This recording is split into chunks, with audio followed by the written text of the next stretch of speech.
imamo live stream, odnosno video streamove, znači pratimo uživo te protestne šetnje u lokalu i to postižu mnogo veću posjećenost nego recimo što imamo određeni broj stanovnika u tom naselju.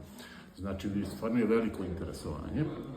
Povećano je interesovanje, možda mogu i to još da dodam, povećano je interesovanje na naše sadržaje vezane direktno za ova aktualna dešavanja u Srbiji iz inostranstva, pre svega iz Mađarske, ali i iz ostalih, pre svega zapadnih država.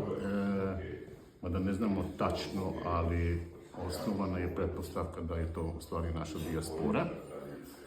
Povećana posjećenost nam donosi vidljivo povećanje prihoda od reklame, pošto se više posjetiti bio sajt, znači više ljudi gleda reklame i primećuje